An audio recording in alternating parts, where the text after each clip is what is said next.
Assalamualaikum warahmatullahi wabarakatuh. Bismillahirrahmanirrahim.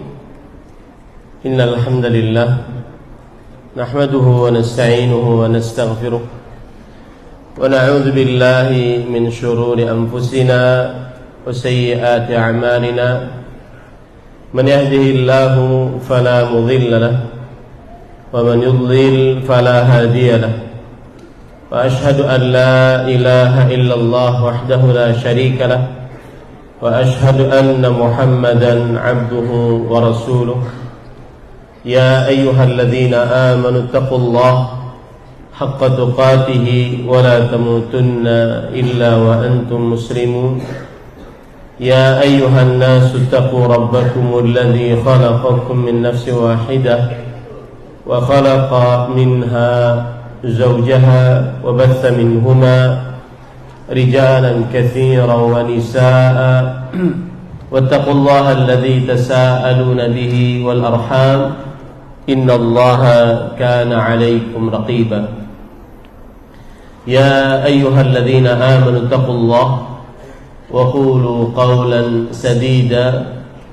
يصلح لكم أعمالكم ويغفر لكم ذنوبكم ومن يطع الله ورسوله فقد فاز فوزا عظيما أما بعد فإن أصدق الحديث كتاب الله وأحسن الهدي هدي محمد صلى الله عليه وعلى آله وسلم وشر الأمور محدثاتها وكل محدثة بدعة وكل بدعة ضلالة wa kullu dhalalatin finnar.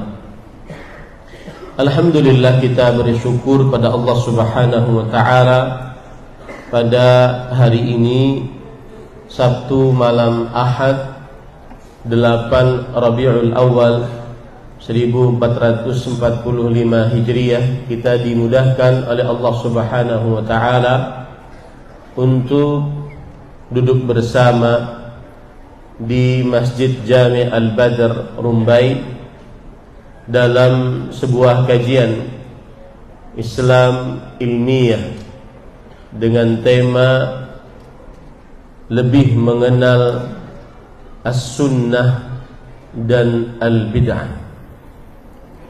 Salawat dan salam semoga selalu Allah berikan kepada Nabi kita Muhammad sallallahu alaihi wa ala alihi wasallam, pada keluarga beliau, para sahabat, serta orang-orang yang mengikuti beliau sampai hari kiamat kelak.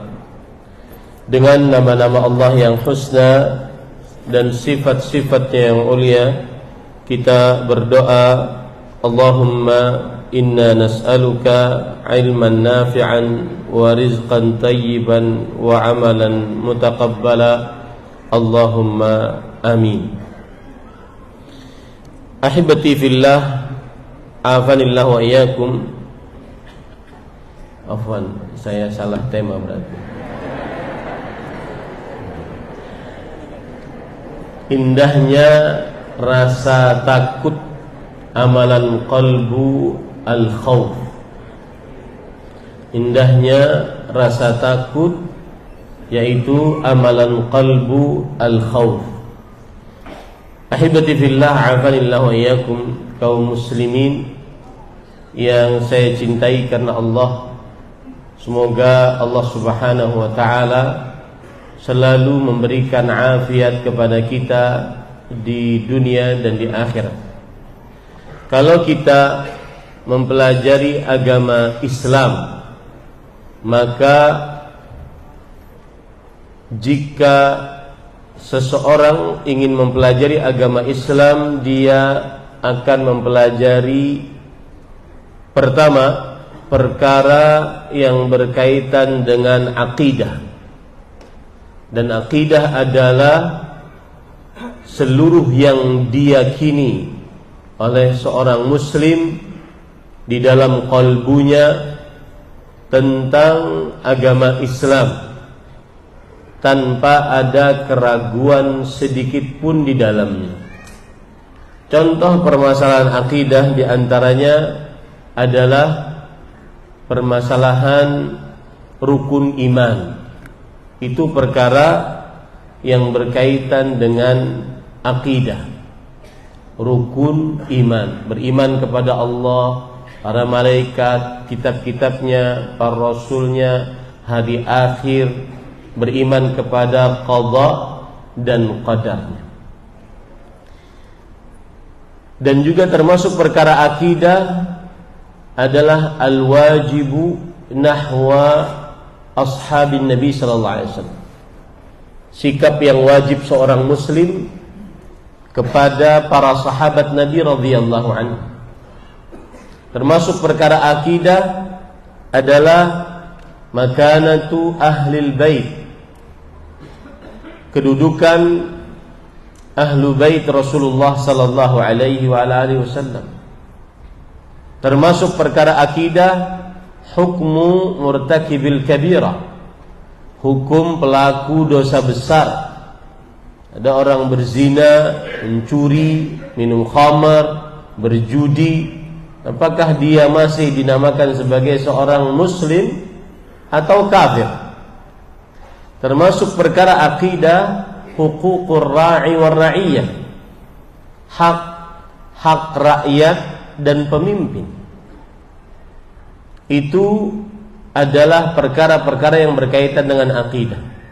Apabila seorang muslim ingin mempelajari agama Islam, maka dia wajib untuk mempelajari akidah.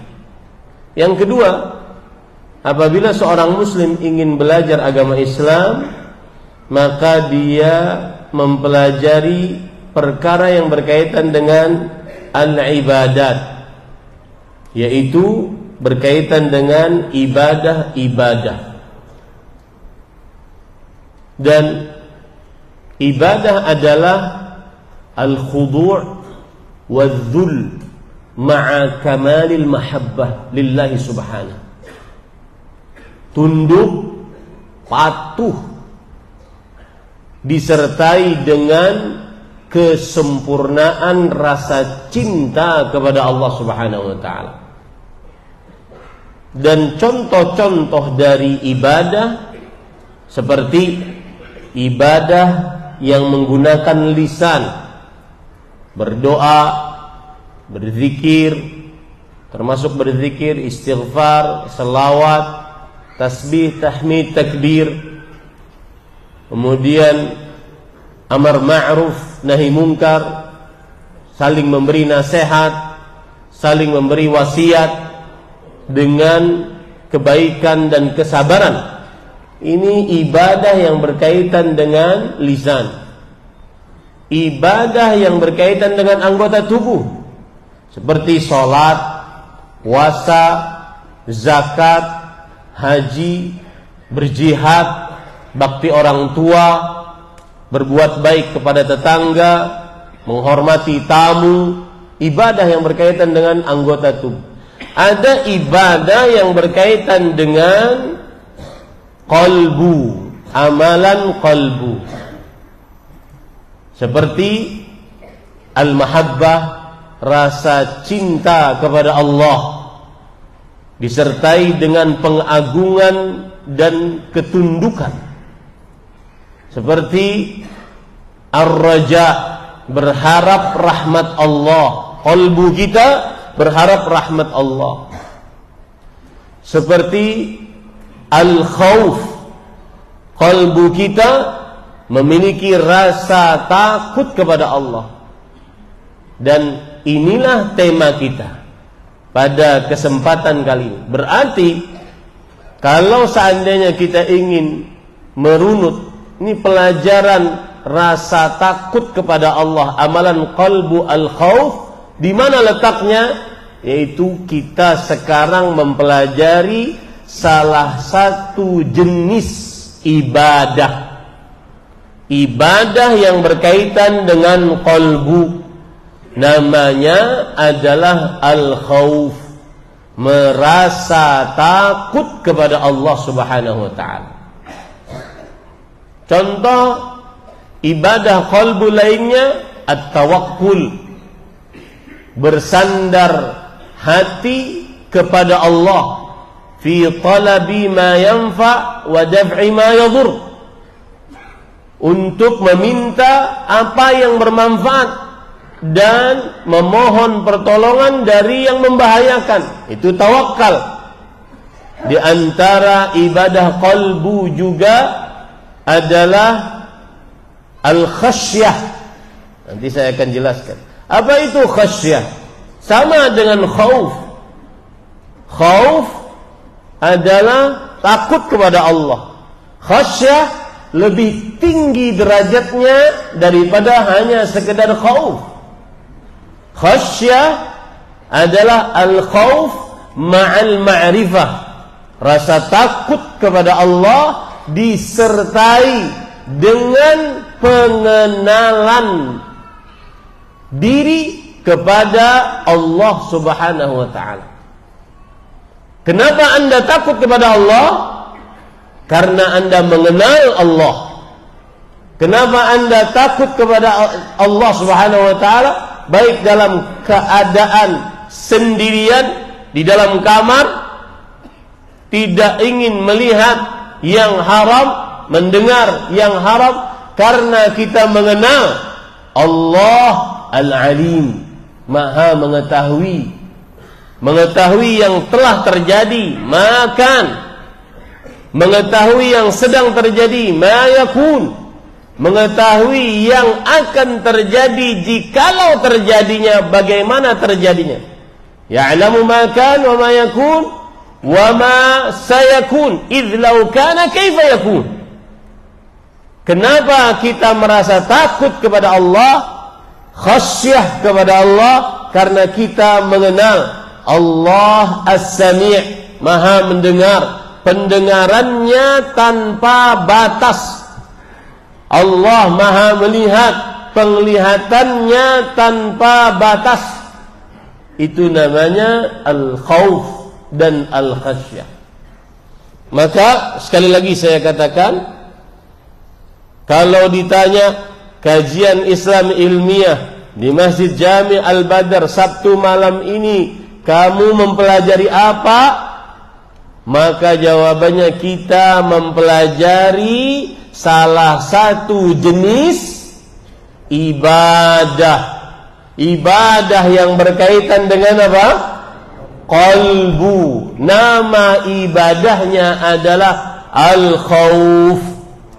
Merasa takut kepada Allah Subhanahu wa ta'ala. Itu 2 poin. Yang ketiga, kalau orang ingin belajar agama Islam, maka dia mempelajari perihal yang berkaitan dengan muamalat. Muamalat, hubungan sosial antar sesama manusia, bahkan sesama makhluk-makhluk Allah.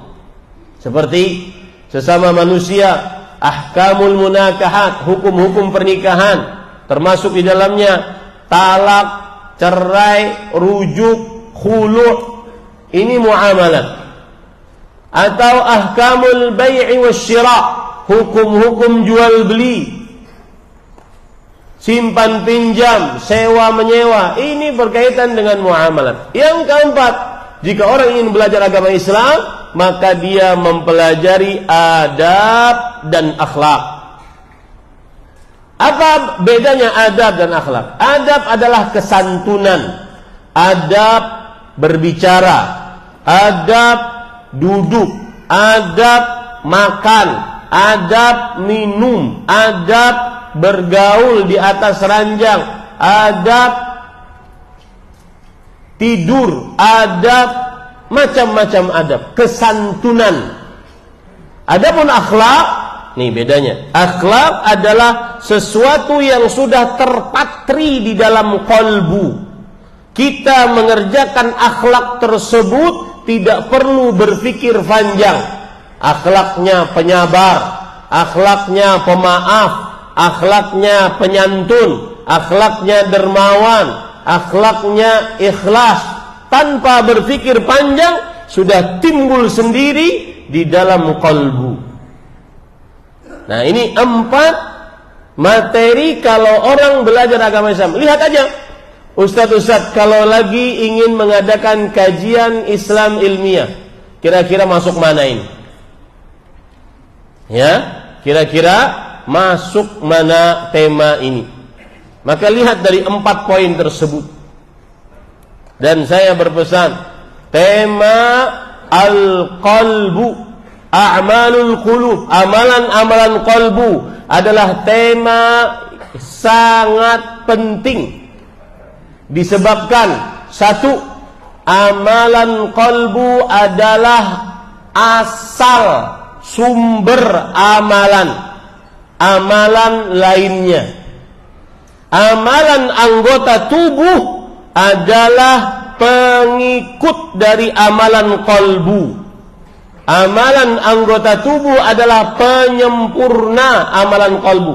Berkata Imam Al-Qayyim rahimahullah, beliau mengatakan, a'malul qulub hiyal asal wa a'malul jawarihi tabi'atun wa mukammilah.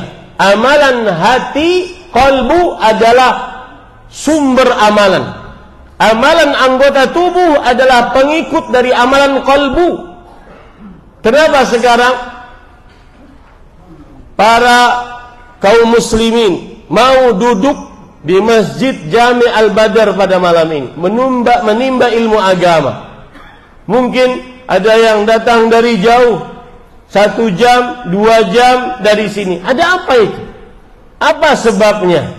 Karena ada amalan qalbu, yaitu rasa cinta kepada Allah yang menggerakkan seseorang beramal ibadah.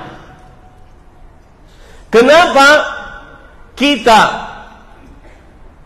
di malam hari memutus kenyenyakan tidur kita untuk mengerjakan sholat tahajud dan membaca Al-Quran, beristighfar, karena ada rasa harap, amalan qalbu, harap pahala dari Allah Subhanahu wa ta'ala.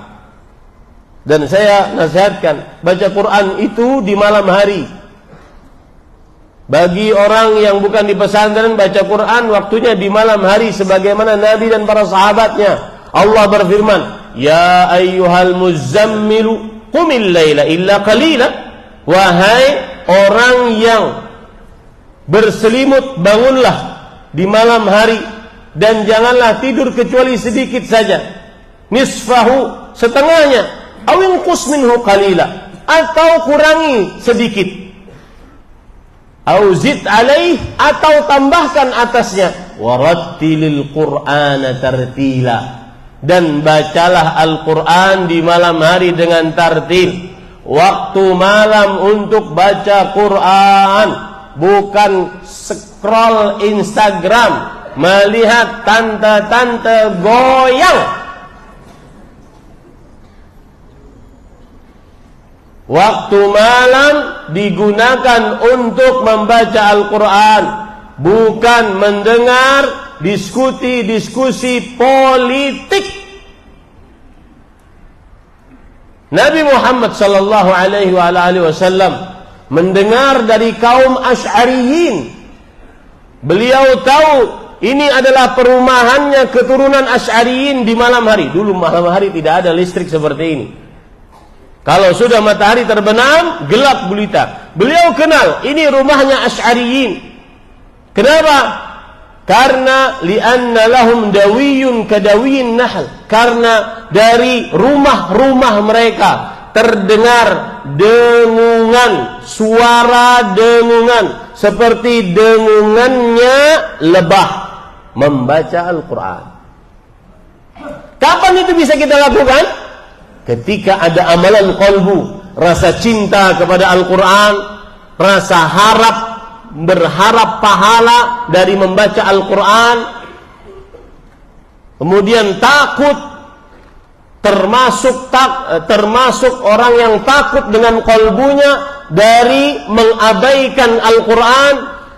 Maka ingat baik-baik pentingnya tema ini, karena amalan qalbu adalah sumber amalan. Oleh karena itu Bapak Ibu, kalau kita sedang malas beramal, sudah lama ngaji kemudian malas, jangankan amalan sunnah, amalan wajib malas.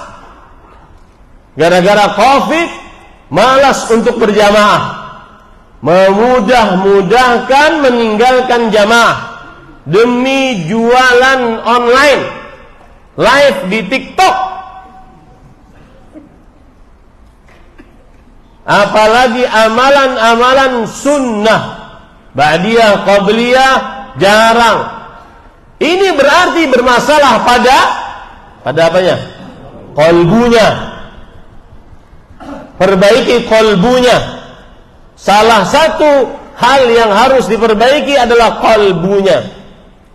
Mata tidak terjaga, telinga mendengar apapun yang haram-haram melalui media sosial, maka ini bukan masalah Anda ganti HP yang asalnya HP ada internetnya, kemudian diganti dengan HP yang tidak ada internetnya, yang kalau kucing dilempar HP tersebut mati kucingnya. Bukan itu masalahnya. Karena Anda ganti HP, Anda akan mencari sarana lain agar bisa melihat, mendengar yang haram. Karena qalbunya tetap tidak mempunyai rasa khauf. Ini pentingnya amalan qalbu. Terutama Bapak Ibu, di zaman yang kita sekarang ini terkumpul dan sangat mudah menonton segala macam keburukan. Kita tidak tahu dahulu orang ada kelahi di tengah jalan. Enggak pernah kita kenal di negara kita kelahi di tengah jalan.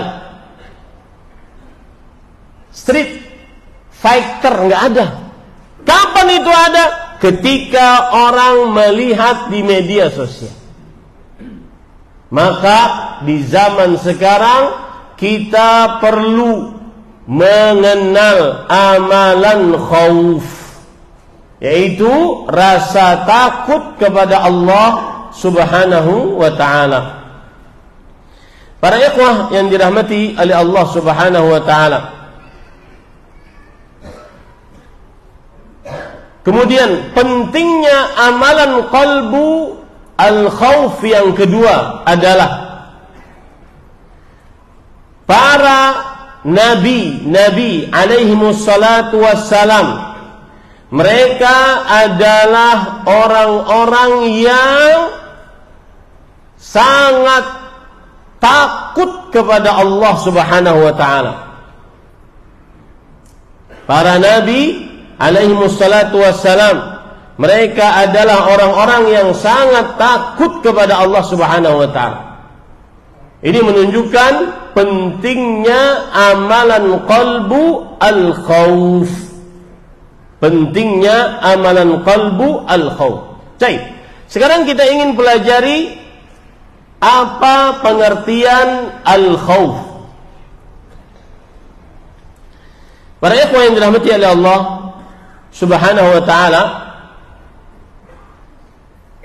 sebelum saya berbicara tentang pengertian al-khawf, saya ingin menambahkan tentang pentingnya amalan qalbu al-khawf. Amalan qalbu al-khawf, merasa takut kepada Allah, membuat kualitas amal ibadah kita tinggi. Salat kita lebih khusyuk kepada Allah karena takut tidak diterima amal ibadahnya. Sedekah kita lebih ikhlas kepada Allah karena takut tidak diterima amal ibadahnya. Puasa kita lebih sesuai dengan petunjuk Rasul karena takut tidak diterima amal ibadahnya oleh Allah Subhanahu wa ta'ala. Coba perhatikan hadis riwayat Imam Tirmidzi.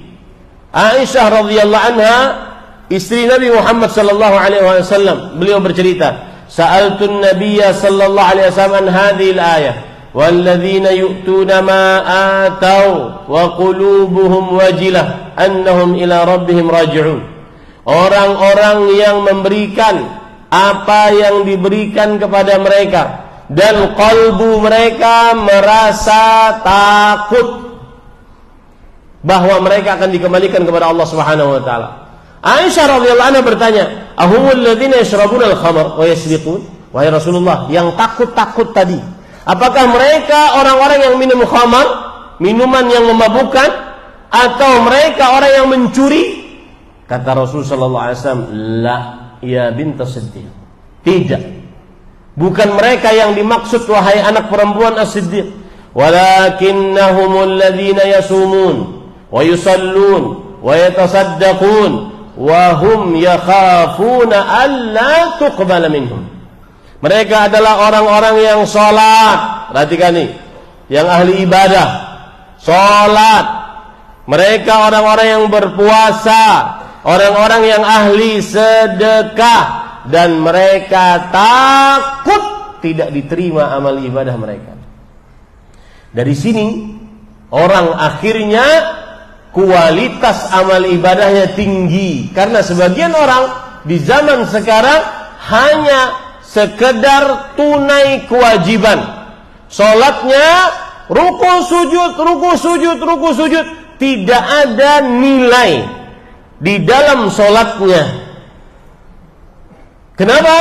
Karena tidak takut diterima amal ibadah, tidak diterima amal ibadahnya oleh Allah Subhanahu wa taala. Maka rasa al-khauf membuat seseorang, menjadikan seseorang amal ibadahnya tinggi kualitasnya di sisi Allah Subhanahu wa taala. Salat maghrib tadi yang kita lakukan. Salat maghrib yang tadi yang kita lakukan. Kita tidak tahu apakah diterima amal ibadah oleh Allah Subhanahu wa taala atau tidak.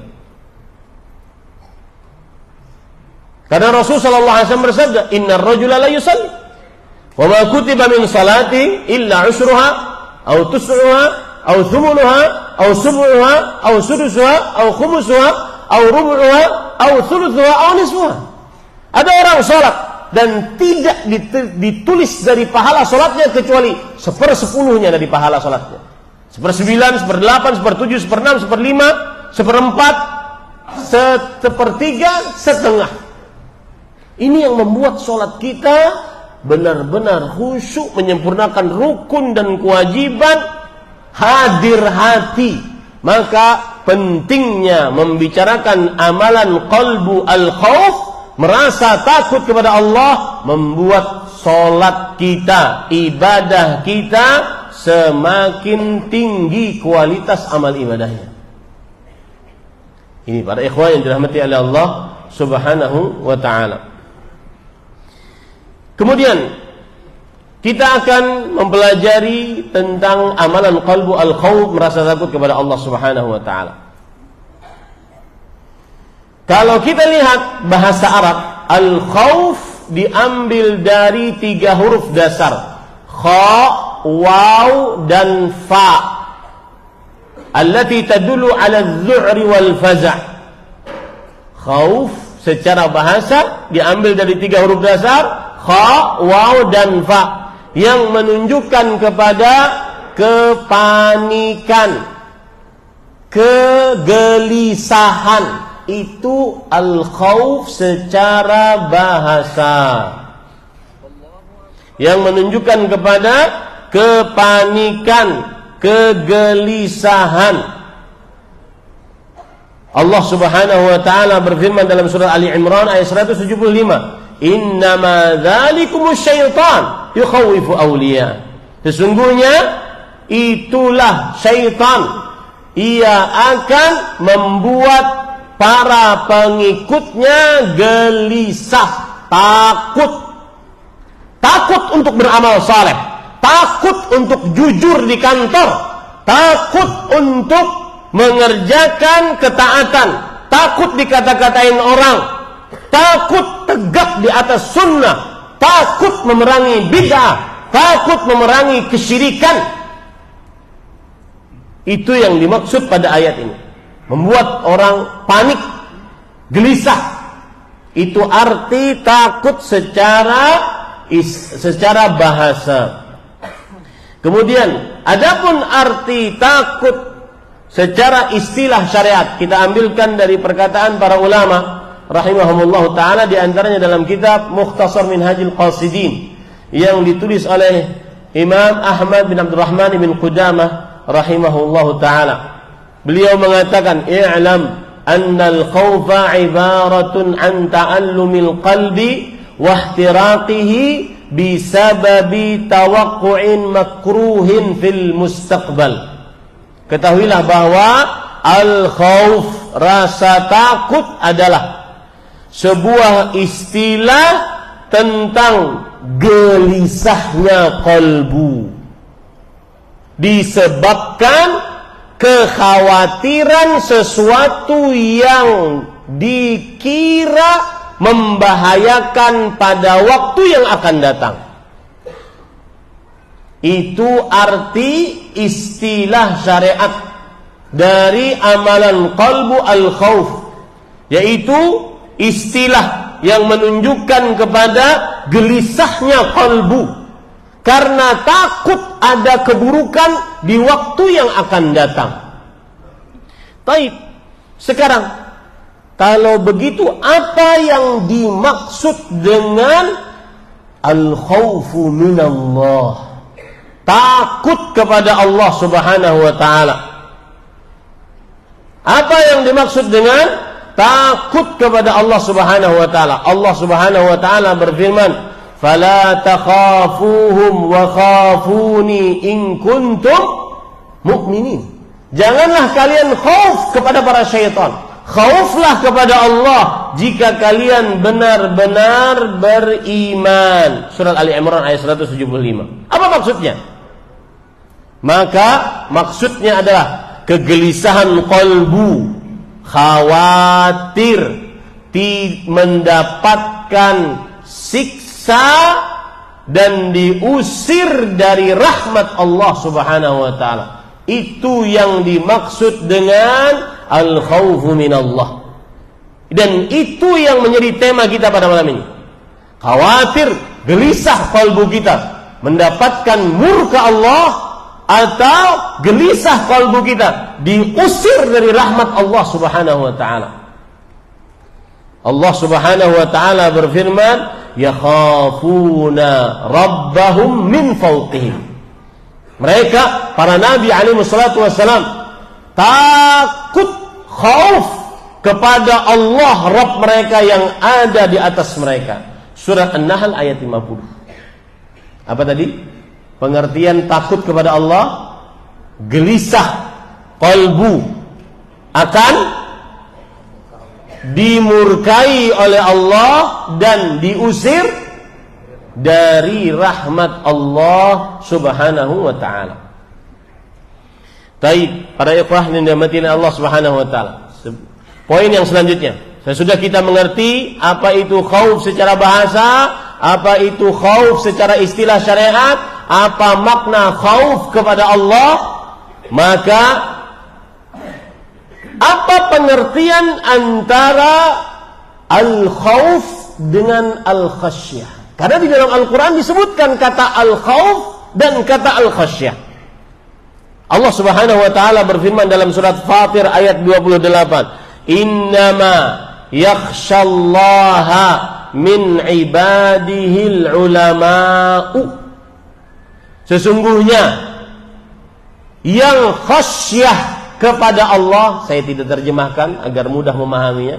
Sesungguhnya yang khasyah kepada Allah hanyalah para ulama. Apa arti khasyah tadi? Al-khauf ma'al ma'rifah. Rasa khauf, gelisah qalbu, takut murka Allah, takut diusir dari rahmat Allah, dengan mengenal Allah Subhanahu wa ta'ala, mengenal nama-nama Allah, mengenal sifat-sifat Allah Subhanahu wa ta'ala. Itulah khasyah. Itulah apa? Khasyah. Berarti para ikhwah, Nih perhatikan baik-baik. Salah satu kiat bagaimana menumbuhkan rasa khauf. Karena saya pernah habis kajian itu ada jamaah ngejar saya ke rumah makan. Seorang pemuda. Kemudian beliau bercerita, Ustadz, yang Ustadz sebutkan susah. Saya ketergantungan video porno. Dulu saya memiliki 1 gigabyte video porno. Mendengar ceramah Ustadz, saya hapus 1 GB tersebut. Sepekan setelahnya saya download 20 GB. Ketergantungan. Bahkan sampai beliau cerita, ini cerita hakiki. Sampai beliau cerita, saya nonton itu sambil beristighfar. Astagfirullah, astagfirullah. Coba bayangkan itu. Ya, ada orang main judi kartu. Astagfirullah. Ya. Maka apa obatnya? Apa obatnya Ustaz? Yang kecanduan maksiat, kecanduan berzina, kecanduan judi slot, kecanduan pinjol haram, dosa besar, lebih besar daripada berzina. Dan itu dianggap biasa. Kecanduan main wanita, kecanduan melihat yang haram. Apa obatnya? Adalah menumbuhkan rasa al-khauf kepada Allah Subhanahu wa ta'ala. Kapan bisa khauf kepada Allah? Kenali Allah. Kenali Allah yang maha melihat, maha mendengar, maha mengetahui, maha berat siksanya. Maka pada saat itu kita akan khauf kepada Allah Subhanahu wa ta'ala. Nah, silakan azan.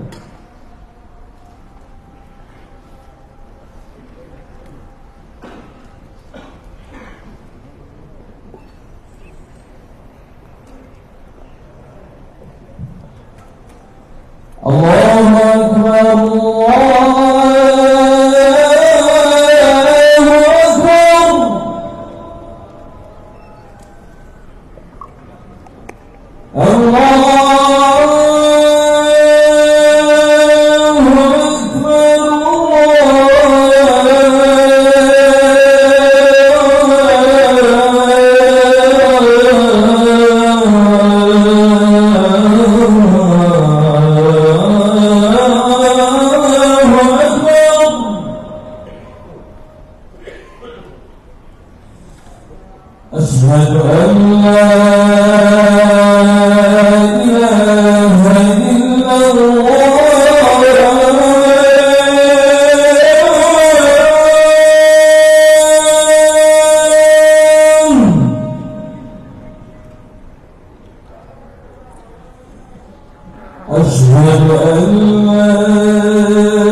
Bismillah, diberitahukan kepada pemilik mobil sedan Vios warna abu metalik BMW 1214 YX. Sekali lagi diberitahukan kepada pemilik mobil sedan Vios BM 1214 YX agar memindahkan mobilnya karena menghalangi mobil lainnya mau keluar. Terima kasih. Baik. Ahibati fillah, afanillah wa iyyakum. Kaum muslimin yang saya cintai karena Allah, jamaah Masjid Jami' Al-Badr Rumbai, hafizakumullah. Semoga Allah Subhanahu wa taala selalu memberikan afiat kepada kita di dunia dan di akhirat.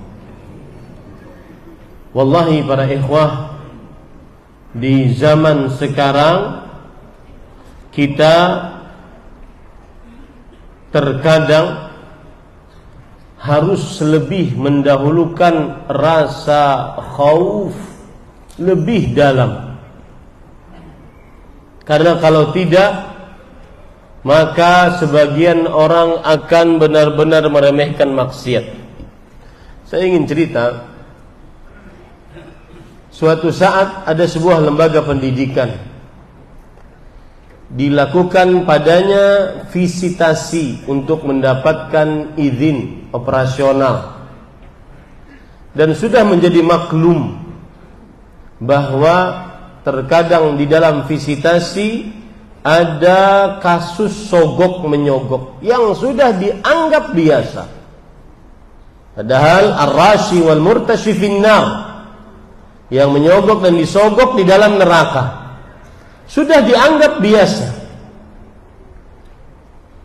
Kemudian akhirnya lembaga pendidikan Islam tersebut berinisiatif agar yang melakukan visitasi diberikan ceramah tentang haramnya mengambil harta sogokan.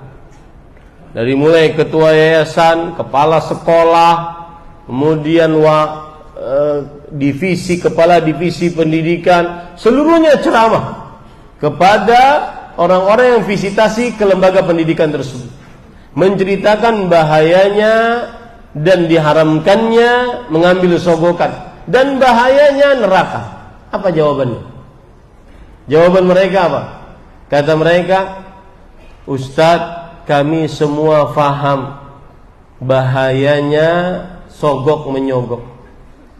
Oleh karena itu, kami katakan kepada orang-orang, siapa saja yang menasihati, kalau tidak ingin menjadi penghuni neraka seperti kami, jangan kerja seperti kami.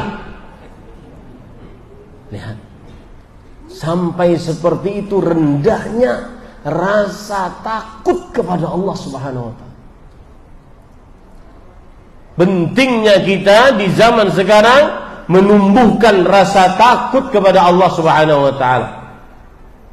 Para perempuan menjual murah auratnya, terlebih keperawanannya.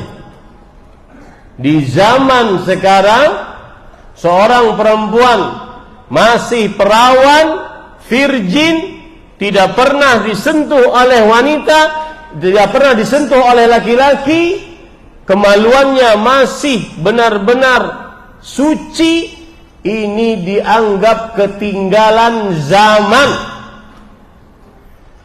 Publik figur yang berzina menceritakan zinanya, maka mengangkat tema al-khauf, amalan qalbu, merasa takut kepada Allah, sangat penting di zaman sekarang. Kita sudah mempelajari tadi pentingnya tema ini, pengertian tema ini, rasa khauf secara bahasa, istilah syariat, makna khauf kepada Allah, kemudian perbedaan khauf dan khasyah. Sekarang yang keempat, apa hukum memiliki rasa khauf kepada Allah Subhanahu wa taala? Termasuk di dalamnya kasus, ini saya sembari menceritakan kasus-kasus yang ada, yang saya teringat di dalam benak saya, agar biasanya dengan contoh lebih kena, lebih mengetahui apa yang dimaksud, dan bukan hanya sekedar teori. Seorang yang berhutang padahal sudah ngaji lama, tidak mau bayar hutang. Jangankan mengatakan kata kunci, afwan akhi. Kata kunci orang berhutang kan itu, afwan akhi. Ya, ini nyapa orang yang menghutangi saja tidak. Memberitahukan kepada orang yang berhutang perihal dia tidak sanggup untuk membayar saja tidak. Hati-hati.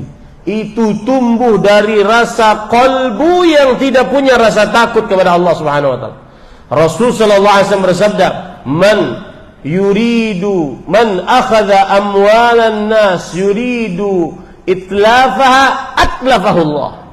Yang mengambil harta manusia, dia sudah punya niat tidak mau mengembalikan, maka Allah pasti binasakan dia. Pasti binasa. Kalau tidak dia, anak keturunannya. Hati-hati para ikhwah yang dirahmati oleh Allah Subhanahu wa taala. Huququl adamiyyin mabniyatun 'ala al-musyahah. Hak antar sesama muslim dibangun di atas saling menagih kelak di hari kiamat. Tidak ada maaf di hari kiamat. Maka patut kita mengangkat. Apa hukum takut kepada Allah Subhanahu wa taala? Hukumnya adalah wajib. Dan apa itu wajib? Perhatikan, wajib pengertiannya disebutkan oleh para ulama usulul fiqh. Ma amara bihi syari'u amran jaziman ustuhiqqa bil 'adzabi tarikuhu 'amdan mutlaqa. Perintah yang diperintahkan oleh Allah, pembuat syariat dengan perintah yang tegas, keras, diancam dengan siksa bagi siapa yang meninggalkannya dengan sengaja, secara mutlak. Maka yang tidak takut diancam dengan siksa oleh Allah Subhanahu wa taala. Apa dalil bahwa al-khauf, amalan qalbu, merasa takut kepada Allah adalah wajib? Allah Subhanahu wa taala berfirman di dalam surat Al-Baqarah ayat 40, "Wa iyaya farhabun." Yang artinya, hanya kepadaku hendaknya kalian takut. Di sini penjelasannya secara bahasa, taqdimu ma haqqu ta'khir yufidul ikhtisas. Sebenarnya kita bisa mengatakan takutlah kepadaku. Allah bisa saja berfirman seperti itu, takutlah kepadaku. Tapi Allah mengedepankan kunya, kepadaku hendaknya kalian takut. menunjukkan kepada wajibnya takut kepada Allah. Dalil yang lain, surat Al-Maidah ayat 44, "Fala takhshawun nas wakhshawni." Janganlah kalian khasyah kepada manusia, tapi khasyahlah, takutlah kepadaku. Itu perintah. Wal aslu fil amri lil wujub, dan asal hukum perintah menunjukkan kepada kewajiban. Kemudian dalil yang lain, surat Ali Imran ayat 175, "Innama dzalikumus syaitanu yukhawifu awliya'ah fala takhafuhum wa khafuni in kuntum mu'minin." Sesungguhnya itu adalah syaitan. Dia akan memberikan rasa takut kepada pengikut-pengikutnya. Jangan engkau dagang, jangan engkau sholat Jumat. Kalau sholat Jumat, nanti pelangganmu akan kabur, kamu akan miskin. Jangan engkau hadir di majelis ilmu. Lebih baik engkau malam ini berdagang. Malam Ahad, malam panjang. Banyak orang yang mau membeli daganganmu. Diberi rasa takut. Jangan engkau bersedekah. Karena semakin engkau bersedekah, semakin mengurangi hartamu. Diberi rasa takut. Itu yang dimaksud yukhawifu awliya. Syaitan memberikan rasa takut kepada para pengikutnya. Wa khafuni, tetapi takutlah kepada aku. In kuntum mu'minin. Di sini mahallu syahidnya. Kenapa rasa takut hukumnya wajib? Karena, catat baik-baik Pak, rasa takut syarat iman. Rasa takut apa? Syarat iman. Syarat sebagaimana sholat syarat sahnya adalah wudu, tidak sah sholat tanpa wudu. Maka begitu juga tidak sah iman tanpa rasa takut kepada Allah Subhanahu wa ta'ala. Makanya hukumnya wajib. Kemudian para ikhwan yang dirahmati oleh Allah, ini poin yang paling penting di zaman sekarang.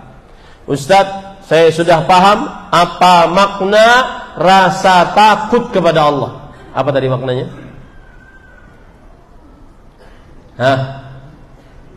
Gelisah qalbu terhadap mendapatkan murka Allah. Yang kedua, gelisah qalbu diusir dari rahmat Allah. Ingat Pak, pengajian kita ilmiah, bukan pengajian jiping atau main retorika, enggak. Saya tertawan dengan dakwah sunnah ini karena pengajiannya ilmiah. Ilmiah itu Pak, sebutkan pernyataan, sebutkan dalil. Al-Quran, dalil, hadis, pemahaman para salafus saleh. Itu ilmiah. Enggak usah pakai retorika macam-macam. Bulet-bulet ngomong sana sini. Enggak ada. Makanya siapapun syekh atau ustaz, dan lihat masyayikh kita yang datang ke Indonesia, Fadilat Syekh Profesor Dr. Abdul Razak bin Muhsin, Fadilat Syekh Ibrahim bin Amir Ruhail, Fadilat Syekh Saleh Sindi, semuanya seperti itu gaya bicaranya. Pernyataan, dalil dari Al-Quran, hadis Rasul, perkataan para ulama salafus saleh. Itu ilmiah. Itu yang menancap di dalam qalbu. Itu yang ilmiah. Adapun ilmiah dengan bahasa-bahasa retorika membuat orang menangis sana sini, tidak. Tanpa dalil, tidak demikian kajian-kajian ilmiah. Maka pada ikhwan yang dirahmati oleh Allah, poin selanjutnya yang paling penting adalah bagaimana menumbuhkan rasa khauf kepada Allah. Di zaman begitu banyak sarana melalaikan dari perintah Allah, mengajak kepada maksiat yang dilarang oleh Allah, disertai dengan sedikitnya teman di dalam kebaikan. 3 hal yang sangat ironi di zaman sekarang. Sarana yang menghantarkan untuk lalai mengerjakan yang diperintah, sarana yang menghantarkan kepada melanggar yang dilarang semakin banyak. 2. Yang ketiga, sedikitnya teman di dalam kebaikan. Maka kita harus tahu, cari cara bagaimana menumbuhkan rasa khauf kepada Allah Subhanahu wa taala. Yang pertama dan paling utama, mengenal buah-buah manis rasa khauf kepada Allah Subhanahu wa taala. Mengenal dan meyakini apa keistimewaan rasa khauf kepada Allah. Yang pertama,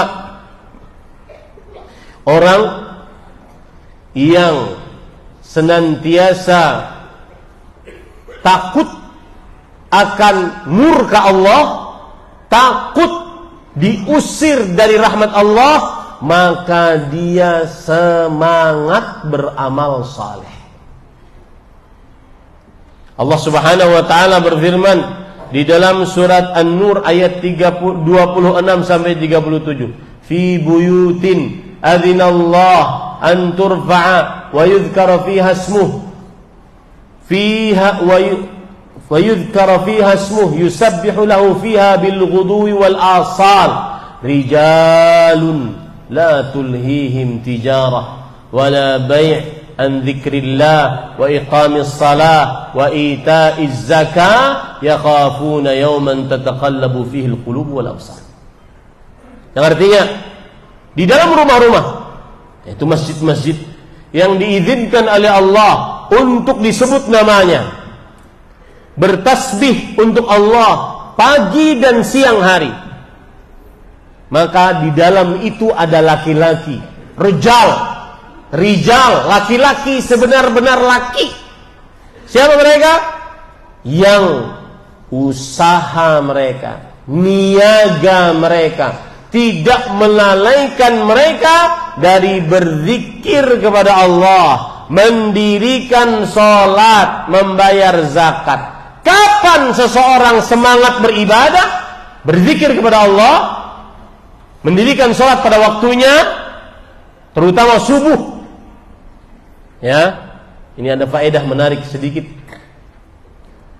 Rasulullah SAW pernah bersabda, Allah berfirman, Ibn Adam, irka'li arba'an awalan nahar akfika akhirahu. Ini sedikit menyimpang dari tema kita, karena ada perihal sholat. Allah berfirman, wahai anak Adam, sholat untukku di pagi hari sebanyak 4 rakaat. Aku akan cukupkan rezekimu sampai sore hari, sampai malam hari. Maka Syekhul Islam Ibn Taimiyah rahimahullah menyebutkan tentang 4 rakaat tersebut. 2 rakaat salam, 2 rakaat salam. Beliau mengatakan, huma indi raka'atal fajri wa faridatuha. 2 rakaat salam, 2 rakaat salam tersebut menurutku adalah 2 rakaat sebelum subuh dan 2 rakaat sholat subuh. Maka para ikhwan yang dirahmati oleh Allah, kapan semangat untuk mengerjakan 2 rakaat sebelum subuh dan 2 rakaat setelah subuh? Lihat, yakhafuna yawman tataqallabu fihi al-qulub wal absar. Kapan kita khauf kepada Allah? Khauf akan hari kiamat. Pada saat itu terjadi goncangan dahsyat, maka mata berbolak-balik, qalbu sangat bergetar. Maka dari sini kita ambil pelajaran, agar takut kepada Allah, kita harus mengetahui buah manis takut kepada Allah, yaitu mengajak seseorang untuk semangat beramal saleh. Dan saya nasihatkan, Pak, nggak usah terlalu banyak komentar di media sosial, seakan-akan kita mengetahui seluruh permasalahan dunia. Nggak usah, Pak. Yang paling utama di zaman sekarang, Pak, di zaman banyaknya fitnah, banyaknya godaan, maka yang paling utama adalah beramal. Ayo berprestasi masing-masing di rumah masing-masing. Ayo berprestasi masing-masing. Ada yang di rumahnya menghatamkan Al-Quran, Ada yang di rumahnya dia sholat malam. Ada yang di rumahnya sholat witir. Sholat witir macam-macam bentuknya, kerjakan itu. 1 rakaat paling minimal, 3 rakaat. 3 rakaat ada 2 versi, 3 rakaat sekaligus, 2 atau yang kedua 2 1. Ada yang 5 rakaat, ada yang 7 rakaat, ada yang 9 rakaat. Dengan cara dari rakaat pertama sampai rakaat ke-8 duduk, kemudian setelah itu bangun, baru sambung rakaat ke-9, baru setelah itu tasyahud. Kerjakan itu. Berprestasi di dalam rumah masing-masing. Karena kalau di dalam masjid, maka banyak orang lihat. Silahkan berprestasi Pak di dalam rumah masing-masing. Kenapa? Coba perhatikan bagaimana rasa takut menumbuhkan amal. Di dalam hadis yang diriwayatkan oleh Imam Tirmidzi dari Abu Hurairah radhiyallahu anhu, Rasulullah SAW bersabda, "Man khafa adlaj wa man ajlaj balaghal manzil." Siapa yang rasa takut kepada Allah, maka dia akan banyak beramal ibadah di malam hari. Dan siapa yang banyak beramal ibadah di malam hari, dia akan sampai kepada derajat yang tinggi. Susah Pak, betul. Makanya Rasulullah SAW mengingatkan, "Ala inna sil'atallahil ghaliyah." Ketahuilah, sesungguhnya jual beli Allah, barang dagangan Allah itu mahal. Harus usaha, harus bangun malam, memotong rasa kantuk. Ya, di malam hari sebelum tidur baca Quran, yang kadang-kadang baru a'udzubillah minasyaitonir. Mata sudah pedas, huruf di mushaf kenapa 2? Tapi giliran megang HP, tegak matanya. Benar-benar syaitanir rajim, subhanallah. Syaitanir rajim. Tidak ada yang menguatkan kita beramal ibadah kecuali rasa takut kepada Allah Subhanahu wa taala. Ini buah manis pertama, rasa takut kepada Allah, agar kita semakin takut kepada Allah Subhanahu wa taala. Buah manis yang kedua, dan ini yang luar biasa para Bapak Ibu saudara-saudari yang dimuliakan oleh Allah. Ini indah sekali. Dan ini yang kadang hilang dari hati kita. Dan ini yang ingin kita gapai tapi nggak sampai-sampai. Terutama yang kecanduan maksiat. Salah satu buah manis dari rasa takut kepada Allah, taqdirus sayyi'at wa 'adamut talazzuz biha. Menganggap keji maksiat ini. Tidak lezat lagi bermaksiat. Seperti orang yang tadi nonton yang haram, dia akan timbul di dalam perasaan kalbunya gara-gara takut kepada Allah. Apa sih ini? Kenapa mengganggu saya?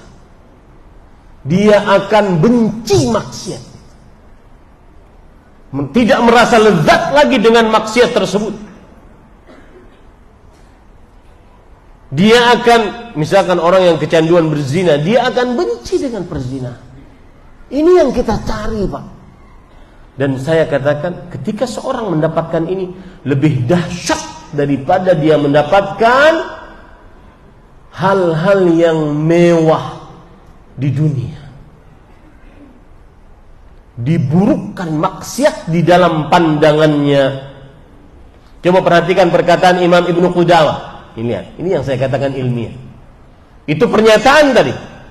Harus ada seorang pendakwah membumbuhinya, bukan dari kantongnya, bukan dari logikanya. Ambil perkataan para ulama, ambil ayat Quran sebelumnya, hadis Rasul, dalili perkataanmu. Imam Ibnu Qudamah mengatakan, wa min samaratil khauf, termasuk buah manis rasa cinta, rasa takut kepada Allah, annahu yaqma'us syahawat wa yuqaddirul ladzat fatasirul ma'asil mahbubah indahu makruh. Allah. Bahwa rasa khauf memutuskan syahwat yang haram, memburukkan kelezatan yang haram. Maka akhirnya maksiat yang sangat dia sukai menjadi sangat dia benci. Pada saat itu indah sekali rasa takut kepada Allah Subhanahu wa ta'ala. Saya beri contoh, Pak. Kata Imam Ibnu Qudamah rahimahullahu ta'ala, seorang peminum khamr misalnya, kalau seandainya dia takut kepada Allah dan akhirnya ingin masuk ke dalam surga, maka dia merasa tidak nyaman minum khamr. Apalagi kadang-kadang khamr, Pak, sudah oplosan, baunya mungkin tengik, sekali ini tuh mati. Ini subhanallah, rugi dunia akhirat. Ya. Maka ketika dia takut kepada Allah, takut tidak diberikan surga oleh Allah, dia ingat di dalam surga ada khamrin lazzatin lisyaribin, ada khamr yang lezat bagi peminumnya. Takut dia tidak mendapatkan itu. Maka khamr di dunia yang sedang dia pegang menjadi dia benci. Apaan sih? Ini adalah nikmat dunia. Itulah surga dunia, Pak. Imam Syekhul Islam Ibnu Taimiyah mengatakan, inna fid dunya jannah. Man lam yadkhulha lam yadkhul jannatal akhirah. Di dalam surga, di dalam dunia terdapat surga. Surganya apa? Lezat beribadah, lezat membenci maksiat. Itu surga dunia. Lezat membenci dusta, membenci menipu, lezat takut kepada Allah. Saya pernah punya kawan pengusaha kargo, kemudian ditawari oleh seseorang, Pak, antarkan barang ini ke Pulau Jawa. Kalau Bapak bisa mengantarkannya sampai di sana, sampai kepada orang yang diamanahi, maka Bapak mendapatkan 500 miliar.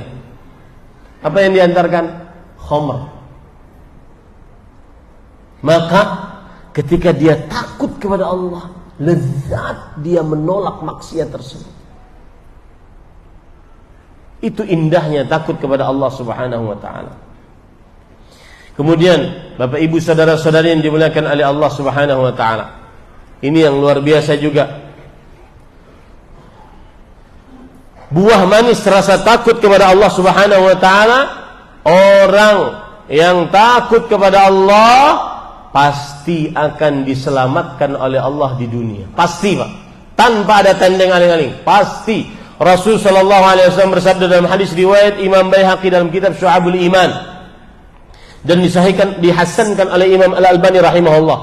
Anas bin Malik radhiyallahu anhu bercerita, Rasul sallallahu alaihi wasallam bersabda, "Thalathun munjiyatun khasyatullahi ta'ala fis sirri wal 'alaniyah." 3 perkara yang menyelamatkan takut kepada Allah baik saat sendirian ataupun di tengah orang banyak. Karena Pak, kadang-kadang kita ada dalam posisi yang susah untuk menolak, akhirnya mengerjakan maksiat. Tidak nyaman untuk menolak, akhirnya mengerjakan maksiat. Saya Ustadz berusaha jujur di kantor, malah saya yang dijauhi oleh kawan-kawan sekantor. Akhirnya saya terpaksa tidak jujur. Maka para ikhwan yang dirahmati oleh Allah, seseorang ketika takut kepada Allah, maka dia pasti akan selamat. Contoh misalkan di akhirat, ketika bumi diganti dengan bumi yang lain, langit dilipat oleh Allah Subhanahu wa ta'ala, matahari didekatkan 1 mil, manusia dikumpulkan dalam keadaan tidak memakai alas kaki, bertelanjang, tidak terkhitan. Matahari didekatkan 1 mil atau 2 mil. Tudna syams hatta qadruhu mil atau milai. Didekatkan matahari sampai dekatnya 1 mil atau 2 mil. 1 mil 1,6 kilometer. Berarti kalau 2 mil sekitar 3,5 kilometer. Sekitar itu. Dekat sekali. Makanya ada orang yang yuljimuhumul araq. Ada orang yang tenggelam dengan keringatnya. Ustaz, gimana itu tenggelam dengan keringatnya? Allahu a'lam. Ada orang yang keringatnya sampai dadanya, ada orang keringatnya sampai pinggangnya, sampai lututnya, berdasarkan apa? Amalnya. Amal yang paling menentukan apa? Al-khawf. Saat dalam keadaan genting tersebut, dia selamat. Tidak mendapatkan keringat, bahkan dinaungi oleh Allah. Rasul sallallahu alaihi wasallam bersabda, "Sab'ah yudhilluhumullah yauma la dhilla illa dhilluh." 7 golongan yang dinaungi oleh Allah pada hari itu tidak ada naungan kecuali naungannya Allah Subhanahu wa taala. Siapa mereka? Lihat nih, baik-baik. Rajulun talabathum ra'ah dzatu mansibin wa jamal faqala inni akhafullah. Seorang lelaki diajak oleh seorang perempuan untuk berzina, melakukan yang haram, syahwat yang haram. Padahal perempuannya cantik, mempunyai kedudukan. Kenapa harus cantik? Kalau nggak cantik nggak mau. Kenapa harus mempunyai kedudukan? Karena kalau tidak mempunyai kedudukan, mau berzina di mana ditangkap Satpol PP. Kenapa harus mempunyai kedudukan? Karena akhirnya dia nyaman untuk berzina. Dalam keadaan demikian, si laki-laki ini punya kesempatan. Tidak ada yang menahan dia untuk berzina. Tetapi apa yang dia dapatkan? Apa yang dia katakan? Inni akhafullah. Aku takut kepada Allah Subhanahu wa ta'ala. Maka saya berpesan, Pak, jangan pernah main-main dengan perempuan. Berhubungan perempuan yang haram, jangan. Kenapa? Meskipun jenggotmu panjang, celanamu di atas 2 mata kaki, jadi panitia kajian, pengurus Masjid Jami Al-Badr,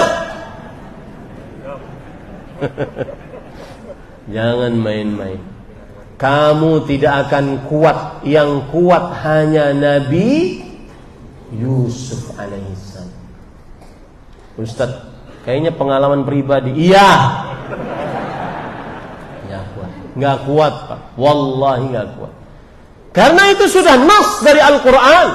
Allah berfirman, "Wa khuliqal insanu dha'ifan." Manusia diciptakan dalam keadaan lemah. Allah berfirman seperti itu. Apa maksud lemah? Kata Sufyan bin Sa'id bin Masruq Ats-Tsauri, Imamul Muhadditsin, ahli hadis, beliau mengatakan, "Al-mar'atu tamurru baina yaday rijal, fala yastati'u illa an yanzura ilaiha, wa la yantafi'u biha, fa ayyu dha'fin min hadha." Artinya, seorang perempuan lewat di hadapan laki-laki. Mau tidak mau ini laki-laki harus noleh. Padahal yang bisa diambil manfaatnya cuma sekedar melihat, tidak bisa diapa-apain.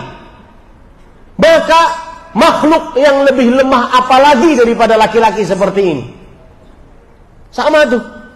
Seorang laki-laki tidur di atas ranjang, di sampingnya istrinya. Istrinya dia bisa ubek-ubek. Tapi kenapa dia melihat yang haram dengan HP-nya? Maka para ikhwan yang dirahmati oleh Allah Subhanahu wa taala, inni akhafullah. Aku takut kepada Allah. Dia akan selamat, tidak akan tenggelam dengan keringatnya pada hari kiamat. Kemudian, ini yang luar biasa Bapak Ibu saudara-saudari.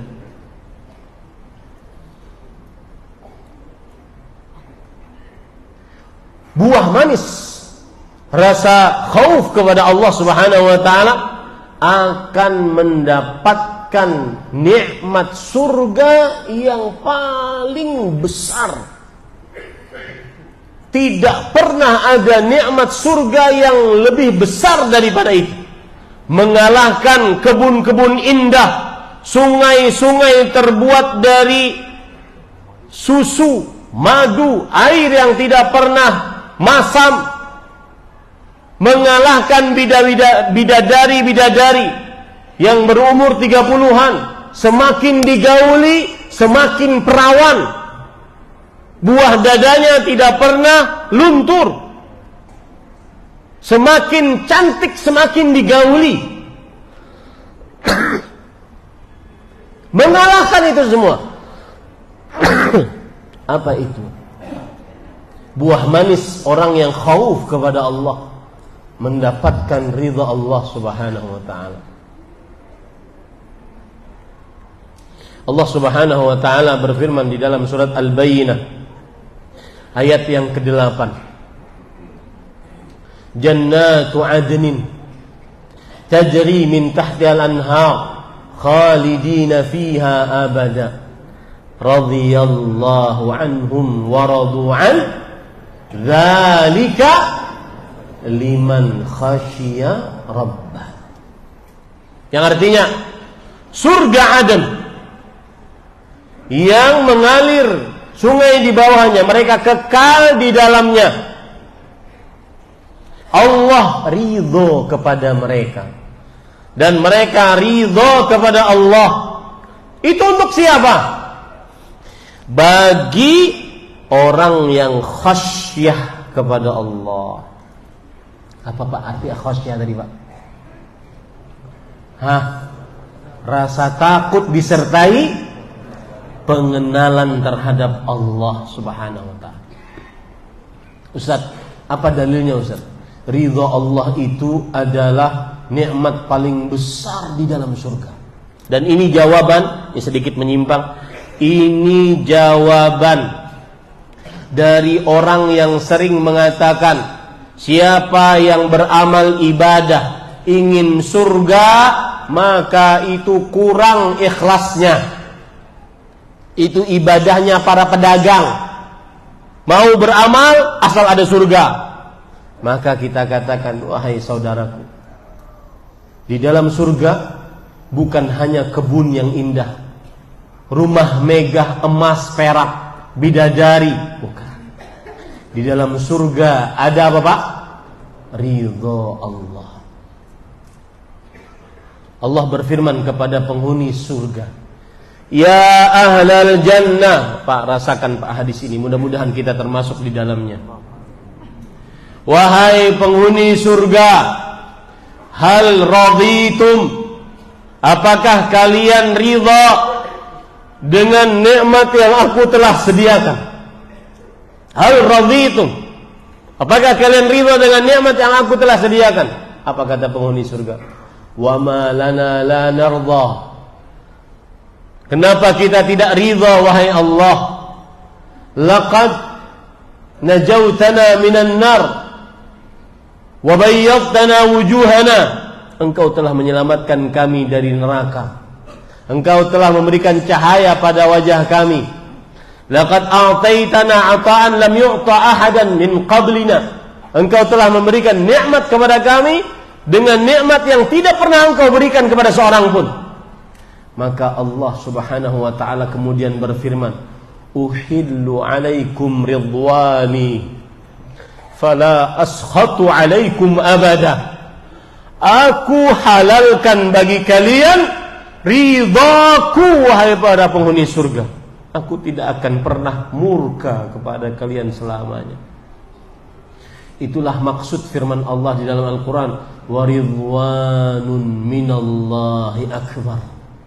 Keridhaan Allah Subhanahu wa ta'ala adalah nikmat yang paling besar dari Allah Subhanahu wa ta'ala dalam surga. Itu kiat pertama, agar menumbuhkan rasa khauf kepada Allah Subhanahu wa ta'ala. Kiat yang kedua, Bapak Ibu saudara-saudari, sering-sering baca Quran. Jangan pernah masuk kepada pengaduan Rasulullah yang diadukan oleh Rasulullah sallallahu alaihi wasallam kepada Allah. Wa qala ar-rasul ya rabbi inna qaumi ittakhadhu hadzal qur'ana mahjura. Rasulullah sallallahu alaihi wa alihi wasallam berkata, wahai Rabbku, sesungguhnya hamba-hambamu, kaumku menjadikan Al-Quran ini mahjura. Bapak Ibu, Ini disebutkan oleh Allah dalam surah Al-Furqan ayat 30. Jangan pernah masuk ke dalam golongan orang-orang yang diadukan oleh Rasulullah sallallahu alaihi wasallam.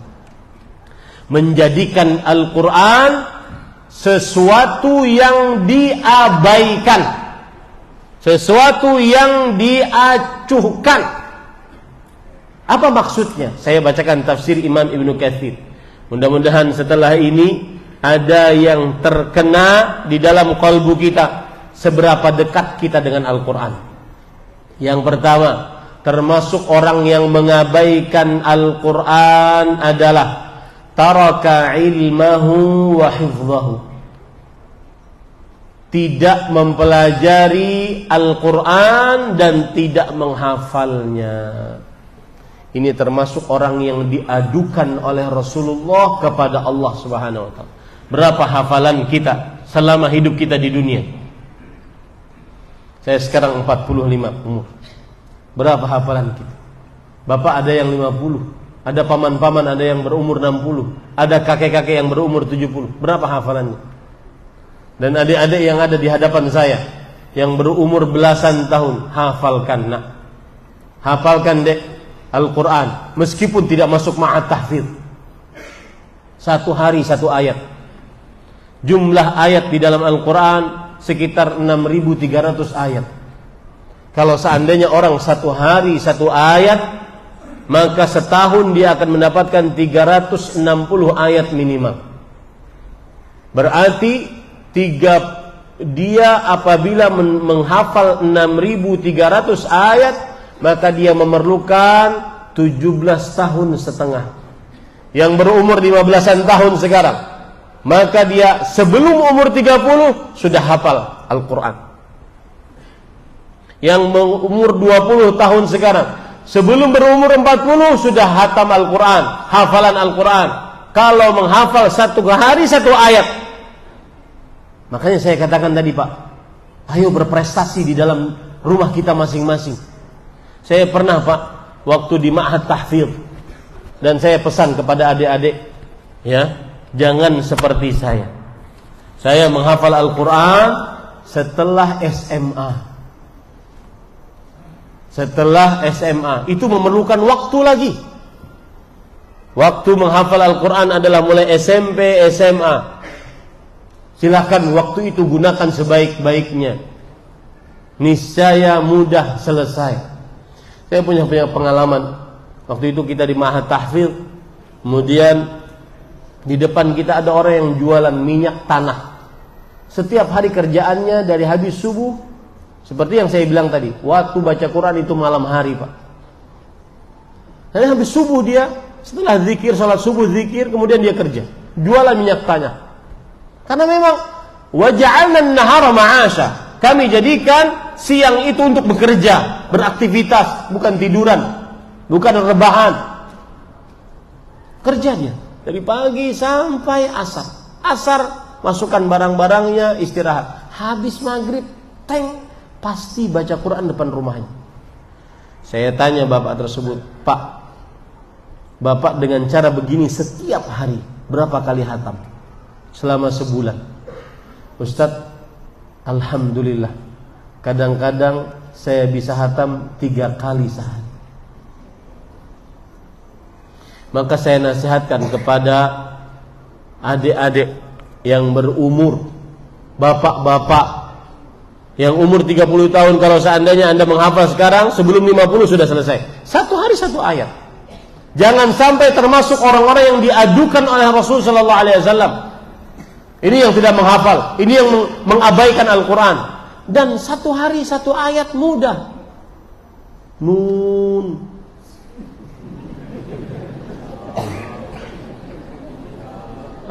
Mudah tak? Mudah. Yasin, itu satu ayat tuh. Sad. Mudah.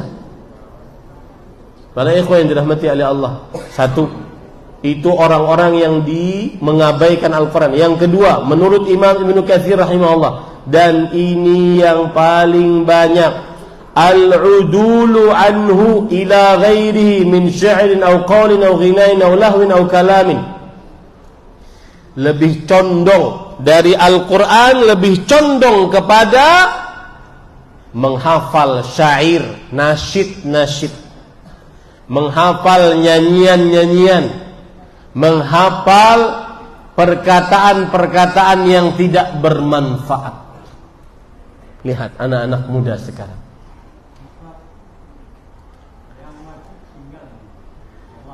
Para ikhwah yang dirahmati oleh Allah salat Isya Pak?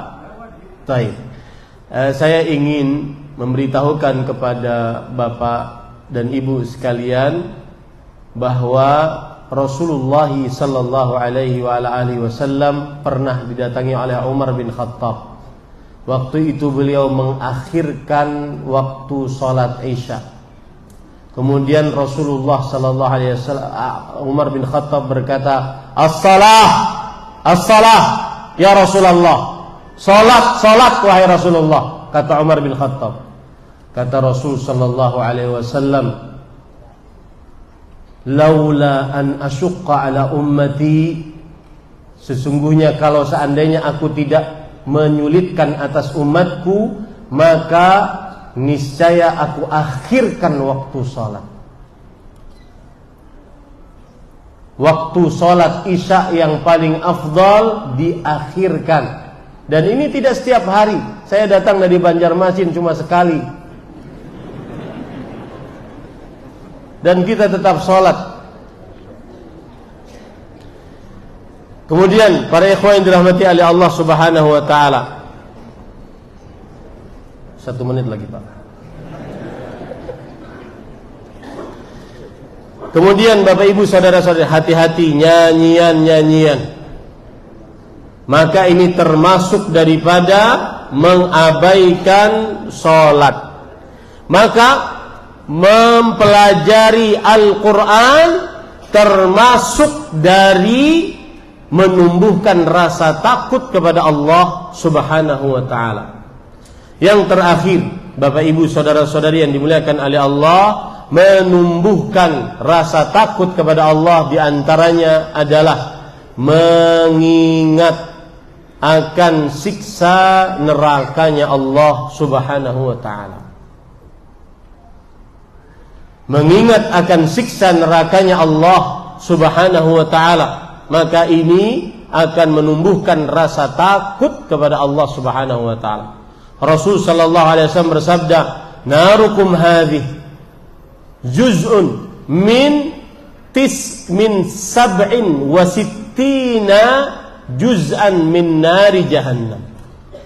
Yang artinya, api yang kalian nyalakan di dunia itu adalah satu bagian panasnya dari 67, dalam riwayat yang 69 bagian dari neraka jahannam. Maka orang kalau seandainya memiliki rasa takut kepada Allah, niscaya dia akan takut kepada nerakanya Allah, niscaya dia akan takut kepada Allah Subhanahu wa ta'ala. Ini yang bisa disampaikan pada kesempatan kali ini. Wa sallallahu nabiyana Muhammad walhamdulillahi rabbil alamin. Wassalamualaikum warahmatullahi wabarakatuh.